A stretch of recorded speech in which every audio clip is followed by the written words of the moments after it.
இப்போ ஏஆர் ரஹ்மான் அவருடைய செய்தி நீங்க கேள்விப்பட்டிருப்பீங்க. அவங்க மனைவி விவாகரத்துக்கு அப்ளை பண்ணியிருக்காங்க அப்படின்னு எல்லா நியூஸ்லயும் போயிட்டு இருக்கு. நீ எப்போ ஆன்லைனில் வந்தே, நீ எப்போ ஆன்லைனில், நீ அங்கே தான் சைதாப்பூர்லேருந்து கனவுப்பட்டன்ற, டி நகர்ல இருந்துட்டு வேசார்பள்ளியில் இருக்குன்ற அப்படின்ற அளவுக்கு டெக்னாலஜி. எதனால இந்த மாதிரியான விவாகரத்துகள் அதுவும் இந்த வருஷத்துல பர்டிகுலரா நடக்கும்? இருக்கிற உறவுலே வந்துமா, அம்மா அப்பா அண்ணன் சித்தப்பா தம்பி சித்தப்பா பெரியப்பா அந்த நோரை இந்த நோரை எந்த நோரையாக இருந்தாலும் சரி, இருக்கிறதுல ரொம்ப சிறந்த உறவு கணவன் மனைவி. நேயர்கள் அனைவருக்கும் அன்பான வணக்கங்கள். புழல் காவாங்கரை எம்எம் டவர்ஸ்ல இருக்கக்கூடிய மாலிக் பாய் அவர்களை தான் சந்திக்க வந்திருக்கோம். வணக்கம் பாய். வணக்கம்மா பாய். இன்னைக்கான டாபிக் என்ன அப்படின்னு பாத்தீங்கன்னா விவாகரத்து. இப்போ ஏஆர் ரஹ்மான் அவருடைய செய்தி நீங்க கேள்விப்பட்டிருப்பீங்க. அவங்க மனைவி விவாகரத்துக்கு அப்ளை பண்ணியிருக்காங்க அப்படின்னு எல்லா நியூஸ்லயும் போயிட்டு இருக்கு. இந்த 2024 இந்த வருஷம் ஆரம்பிச்சதுல இருந்து இப்ப முடிய போகுது இல்லையா, எப்படா முடியும்னு இருக்கு. அந்த அளவுக்கு ஏகப்பட்ட விவாகரத்துகள். தனுஷ் ஐஸ்வர்யா விவாகரத்து, சைந்தவி அவங்க நம்ம கேள்விப்பட்டோம், ஜெயம் ரவி, ரொம்ப பிரபலமானவங்க. ஏஆர் ரகுமான் உச்சத்துல இருக்கக்கூடிய ஒரு உச்சபட்ச மியூசிக் டைரக்டர் அப்படின்னு சொல்லலாம். அவங்களுடைய விவாகரத்தை இப்ப கேள்விப்படுறோம், அப்ளை பண்ணிட்டாங்க அப்படின்னு சொல்லி. எதனால இந்த மாதிரியான விவாகரத்துகள் அதுவும் இந்த வருஷத்துல பர்டிகுலரா நடக்க காரணம் என்ன?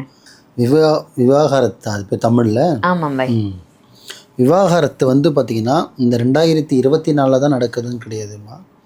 பாப்புலேஷன் எப்போ அதிகமாக ஆரம்பிச்சுதோ, சோசியல் மீடியா விட்டுருங்க, பாப்புலேஷன் எப்போ அதிகமாக ஆரம்பிச்சுதோ, எல்லாருக்கும் அதிகமான தேவை, அடிஷ்னலாக ஒன்று தேவைன்னு ஆரம்பிச்சதோ, எல்லார் மனசுலேயே எல்லாமே கிடச்சிடாதா, நம்ம எதிர்பார்க்கறது நடந்துடாதான்னு ஆசைப்பட ஆரம்பிச்சதுலேருந்து டைவர்ஸ்ன்ற விஷயம் சர்வசாதாரணமாக போயிட்டுருக்கு.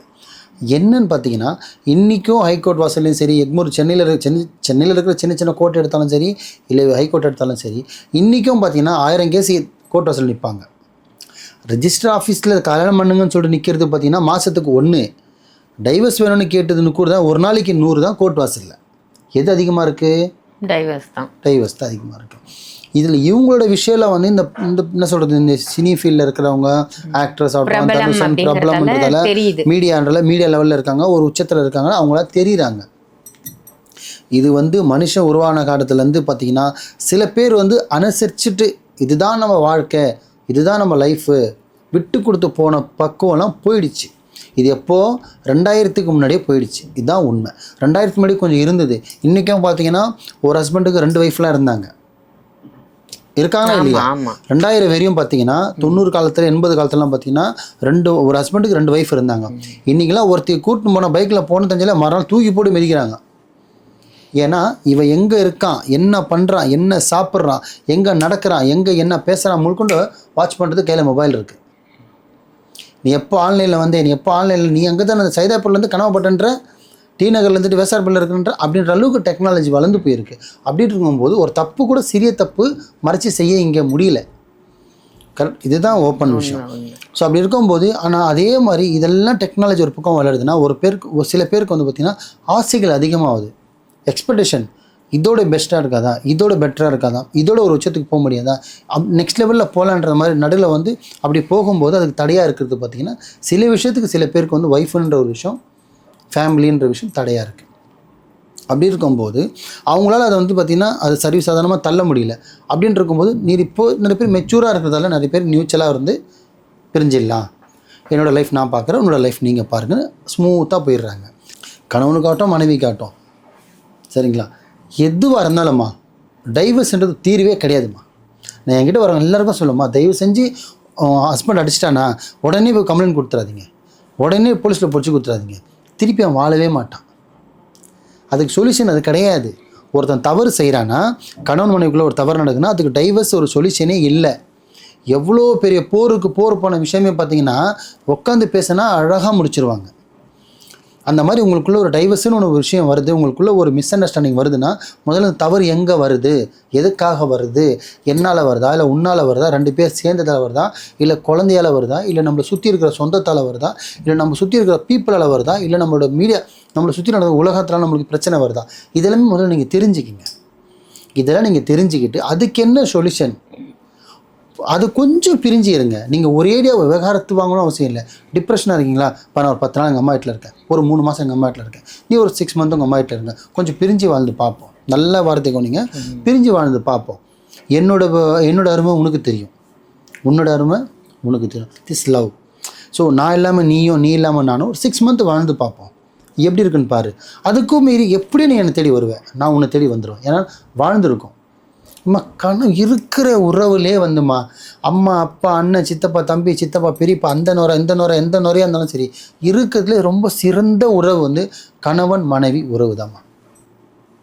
அந்த உருவத்துக்கு ஏன்னா ஒரு தாய்க்கு கூட பார்த்தீங்கன்னா 5 பிள்ளை இருக்கலாம், 10 பிள்ளை இருக்கலாம், ஆனால் ஒரு மனைவிக்கு ஒரே கணவர் தான். அதே மாதிரி ஒரு கணவனுக்கு ஒரே மனைவி தான். 10 வச்சுக்கலாம், அது வேற. மனைவி ஒன்று தான். நம்ம பிடிச்சது ஆசை பண்ணுறோம், தப்பு பண்ணுறோம், அதெல்லாம் நெக்ஸ்ட்டு, நான் பேருக்கு சொல்கிறேன். ஆனால் அந்த ஒன்றுக்கு ஒன்று தான். அந்த ஒன்றை வந்து நீ எப்படி பயன்படுத்தணும்? தவறான முறையிலையும், தவறான விஷயத்துலையும், தவறான ஒரு பேச்சுலையும் நிறைய பேர் தவறாகவே ட்ரீட் பண்ணுறாங்க. அப்படி ட்ரீட் பண்ணி அவனுக்கே ஒரு கட்டத்தில் பார்த்திங்கன்னா சீன் ஆகிடுது. அப்போ என்ன ஆகுதுன்னா தப்பு செய்ய தோணுது. எதுக்கு நீ அவனை தோன்ற, அவர் எதுக்கு நீ தப்பு செய்யவே? ஒரு பெண்மணி தப்பு செய்கிறனா அதுக்கு முழுக்க முழுக்க ஒரு ஆணு தான் காரணம். அதே மாதிரி ஆணு தவறு செய்கிறானா அதுக்கு ஒரு பெண்மணி தான் காரணம். இது எல்லாமே கொஞ்சம் புரிஞ்சுட்டு இந்த தவறெல்லாம் நம்ம தடுக்காமல் இருந்தோம் அப்படின்னாலே டைவர்ஸ்ன்னு போயிட்டு கோர்ட்டில் நிற்க வேண்டிய அவசியமாக இருக்காது. மேஜிஸ்ட்ரேட் முன்னாடி கை கட்ட வேண்டிய அவசியமே நிற்காது. கோவிலில் போய் கை கட்டுறீங்கண்ணா, கோர்ட்டில் போய் இப்படி நிற்கிறதெல்லாம், போலீஸ் ஸ்டேஷனில் போய் நிற்கிறதால என்னமா அவசியம் சொல்லுங்கள்? நிறைய நடக்குதுமா. மக்களுக்கு ஒன்று சொல்கிறேன், தயவு செஞ்சு வாழ்க்கை வாழ்கிறதுக்கு, நம்ம ஜம்முன்னு வாழ்கிறதுக்கு டைவர்ஸ்ன்ற ஒரு விஷயம் யூஸே இல்லை. இப்போவும் சொல்கிறேன், நான் உங்களுக்கு என்னை பிடிச்சிருந்தா இதை நான் சொல்கிறது கொஞ்சம் புரிஞ்சுக்க மக்களை. உங்களுக்கு லைஃப்பில், மேரேஜ் லைஃப்பில் வாழ்ந்து போர் அடிக்குது, வசதி இருக்குது, போர் அடிக்குது, கொஞ்சம் பிரிஞ்சு நிறைய டிப்ரெஷனாக இருக்குது, நிறைய எனக்கு பிரச்சனைகள் இருக்குது, நான் சாதிக்கிறதுக்கு வழிவிட மாட்டுறாங்க, நான் வாழ்க்கையில் முன்னெடுத்து வழிவிட மாட்டேன்னா கொஞ்சம் பேசி உங்களுக்குள்ள ஒரு நியூச்சலாக கொஞ்சம் பிரிஞ்சு மட்டும் வாழுங்க. ஒரே டே பிரிஞ்சிடாதீங்க, கொஞ்சம் பிரிஞ்சு வாழுங்க. கணவர் அவங்க அம்மாகிட்ட இருக்கட்டும், நீங்கள் உங்கள் அம்மாகிட்ட இருங்க, இல்லை தனித்தனியாக ஒரு வீடு எடுத்து கூட வாழுங்க, இல்லை ஒரே வீட்டில் கூட கொஞ்சம் பிரிஞ்ச மாதிரி கொஞ்ச நாள் வாழுங்க. உன்னோட தேவை அவளுக்கு தேவைப்படும், அவள் உனக்கு தேவைப்படும், அப்போ ஒன்று சேரலாம். ஆனால் அந்த பிரிவினைன்னு ஒரு டைவர்ஸ்ன்ற வார்த்தையை தயவு செஞ்சு கொண்டு வராதிங்க. ஏன்னா ஒரு தடவை தான் பிறந்திருக்கோம், ஒரு தடவை தான் வாழ்கிறோம், ஒரு தடவை தான் இருக்க போகிறோம். திருப்பி அவள் உனக்கு மனைவியாக வரணும்னு நீ நினச்சாலுமே இறைவன் உனக்கு கொடுக்க மாட்டான். அதே மாதிரி தான் உனக்கு கணவன், அதே கணவன் திருப்பி நீ வேணும்னு நினச்சி நீ மண் சோறு சாப்பிட்டாலும் சரி, நீங்கள் எந்த நைஸ் சோறு சாப்பிட்டாலும் சரி வரப்போகிறது இல்லை. இந்த ஒன்று தான். அதுக்காக கிடைச்சதை தயவு செஞ்சு விட்டுடாதீங்க. அது கணவனாக இருந்தாலும் சரி, மனைவியாக இருந்தாலும் சரி. இதுக்கு முக்கிய காரணம் வந்து நான் பேரண்ட்ஸ் தான் குறை சொல்வேன். ஒரு பொண்ணு வந்து என் வீட்டுக்காரன் நடிக்கிறான், சித்திரவதை பண்ணுறான், அசிங்கப்படுத்துகிறான், என்னை தவறாக பேசுகிறான்னா, அம்மா கொஞ்சம் அப்படி தான்மா இருக்கும், கொஞ்சம் அட்ஜஸ்ட் பண்ணிக்குமா, சரியாயிடுமா, நான் அவரை கூப்பிட்டு பேசுகிறோமா, நாங்கள் கூப்பிட்டு அவரை தண்டிக்கிறோம், நானும் வரேன், வந்து நம்ம பஞ்சாயத்து மாதிரி உட்காந்து பேசி நான் சால்வ் பண்ணி விட்டு வரோமான்னு போயிட்டு பஞ்சாயத்து பேசி கொஞ்சம் கண்ட்ரோல் ஆக்கி, ஒரு கோவம் படுறவனை நம்ம இறங்கி வேணால் பொண்ணு பேத்தவன்னு வச்சுக்கோமே, கொஞ்சம் இறங்கி போய் பேசினா அவர் மனசுலேயும் ஒரு இறக்கம் வரும். அவனை அடிக்கிறது, அவனை ஒன்று செய்கிறது, அவன்லாம் ஒரு ஆளா? அவனை தூக்கி போட்டு எவ்வளோ ஃபோன் எடுக்கிறது, வச்சுட்டான் கம்ப்ளைண்ட் கொடு, அவனை தூக்கி லாடம் கட்டு.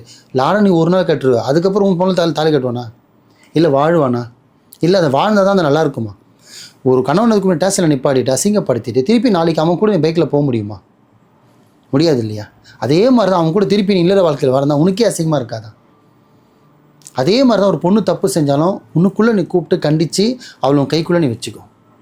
அதை விட்டு அவன் பேரண்ட்ஸ் கிட்ட சொல்லி அசிங்கப்படுத்திக்கிட்டு, அங்கே சொல்லி அசிங்கப்படுத்தி, ஃப்ரெண்ட்ஸில் அசிங்கப்படுத்திக்கிட்டு, 4 பேர்கிட்ட சொல்லி அசிங்கப்படுத்த எந்த யூஸும் இல்லை. தயவு செஞ்சு கணவன் மனைவி விஷயம், இந்த விஷயத்தை வந்து பேரண்ட்ஸ் தவிர சொந்தக்காரங்கிட்டே கொண்டு போகாதீங்க. முடிஞ்ச அளவுக்கு பேரண்ட்ஸ்கிட்டையும் கொண்டு போகாதீங்க. நீங்களுக்குள்ளே சமாளித்து பாருங்கள். உங்களால் முடியாத ஒரு பட்சத்தில் மட்டும் பேரண்ட்ஸ்கிட்ட கொண்டு போங்க. அப்படி கொண்டு போகும்போது கூட அது எப்படி கொண்டு போகணுன்னா, ஓரளவுக்கு எங்களை 2 பேர் புரிஞ்சு வைங்க, சேர்த்து வைங்க, எங்கள் 2 பேருக்கு நியூச்சலாக இருக்க வைங்கன்னு மட்டும்தான் போகணுமே தவிர பிரித்து வைங்க, அவனை கூப்பிட்டு வந்து அடிங்க, லாடம் கட்டுங்க, அசிங்கப்படுத்திட்டாருங்க, அவர் அடிச்சு தோர்த்துங்க, அதுக்காக போகாதீங்க. எவ்வளோ பெரிய விஷயமா இருந்தாலும் உட்காந்து பேசினா தீர்வு உண்டு. அதனால் புரிஞ்சு நடந்துக்குங்க.